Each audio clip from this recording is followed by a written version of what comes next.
everybody, I'm finally back with another video. I know it's been like a super long time since I posted my last video.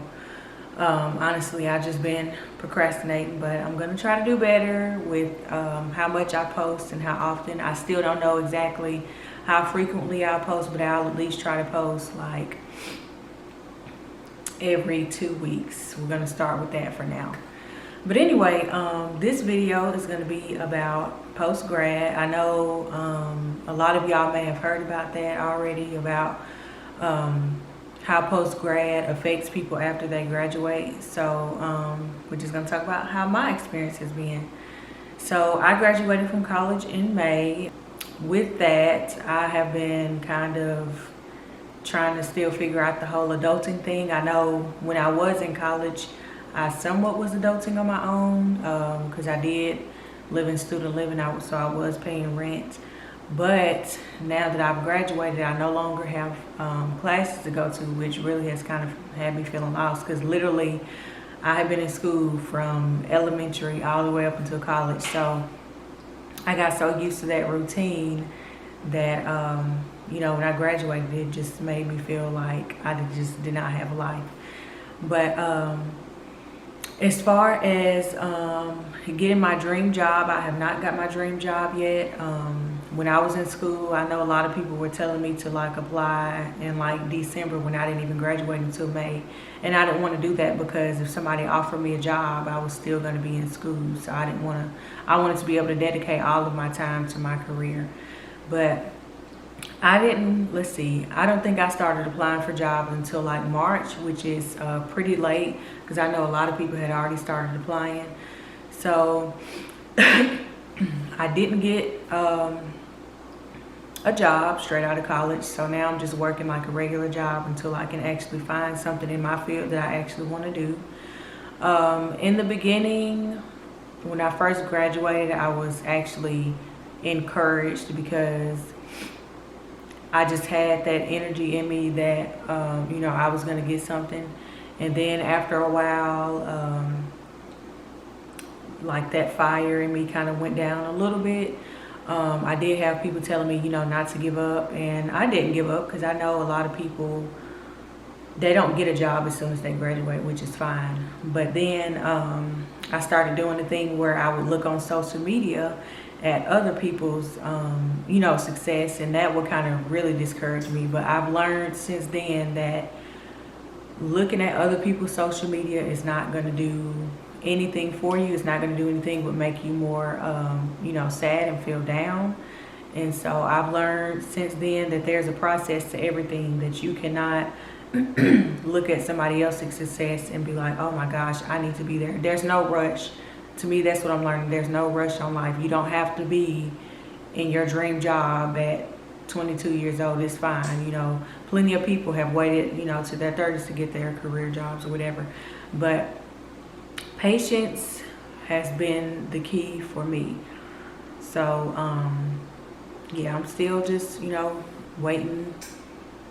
That's all I can do. I know, God is going to work it out for me. I know that it's in His plan, that I do become successful in life.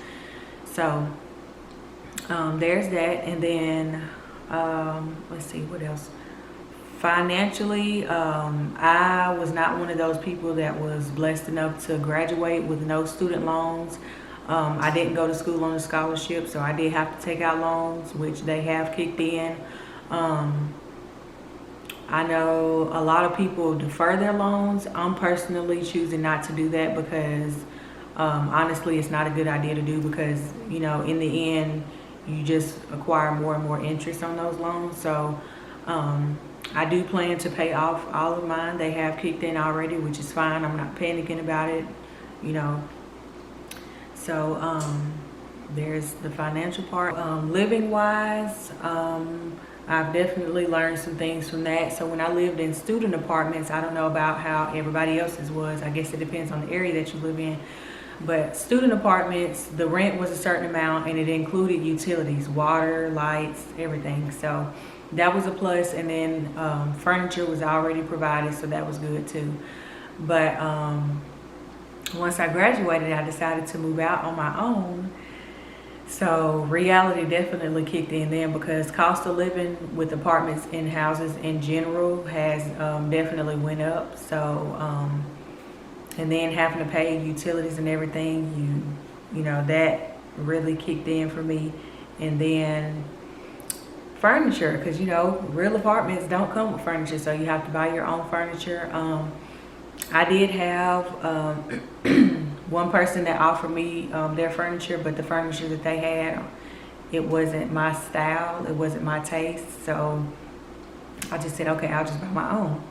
But one thing that I did learn was they'll say, okay, you have this 5-piece, you know, bedroom set, but they include the small pieces. So like the dresser is 1 piece, and then if you got, like, I chose to get a mirror on my dresser, that's another piece. So that counts as, the dresser counts as 1 piece, the mirror counts as a piece.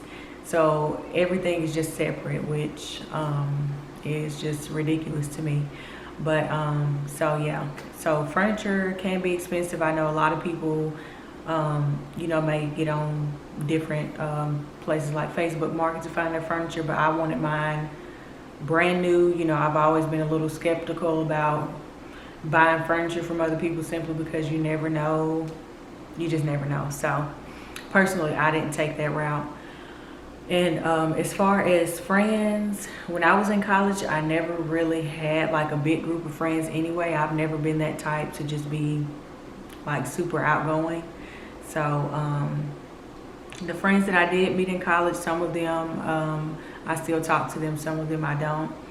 But I definitely think that it's good after graduation to have a support system, because it is, you know, it is hard going from going to class all the time to just being kind of thrown out there in the real world. It is good, even if you just have one person to talk to, you want to make sure you have some type of support. I know so many people are like, oh, I don't need anybody and blah blah blah. I'm sorry, but yes you do, because you know, I do have a relationship with God and everything, but physically, you know, you want to have somebody that you can talk to and vent to about things, that can give you advice. Even, you know, especially I think it's good to have somebody who's been through what you've been through. That way they can try to help you get through it and, you know, teach you different things. So I would definitely say that having a support system is very important. I do plan to go back to school to get my master's. I think we live in a world now where, to me, a bachelor's is like a high school diploma. Nobody cares that you have it. So like, I've interviewed with different jobs, and not just jobs in my field, but like different marketing jobs or whatever. And I literally had somebody when I went to an interview one time that said, you know, having a degree doesn't matter, you know, all the time. Nobody really cares that you have a degree. A lot of times it's not what you know, but it's who you know. So I know so many people are like, oh yeah, I had a 4.0 in college and stuff. People don't care about that. They care about what you did while you were in school, not your grades or your GPA or whether you graduated cum laude, magna, you know, all of that. They don't care about that.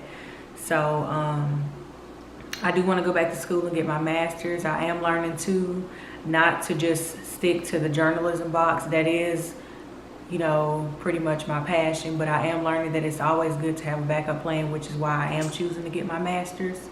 So that way, if, you know, for whatever reason, nothing works out with me getting a job in my field with journalism, I can go back to school and I can have a plan to do something else. So for the most part, post-grad for me, life after college has kind of had its ups and downs. So, you know, all I'm doing is learning to be patient, and I think it also helps you learn more about yourself and who you are, because you actually have time to, you know, work on you. So I think that's good too. But I kind of already have an idea of what my next video is going to be about, but if y'all have any other ideas or have any topics that y'all specifically want me to talk about, let me know in the comments. Feel free to like the video, subscribe if you want to. If you don't want to subscribe, you don't have to. But anyway, thanks for watching, and I'll see y'all next time.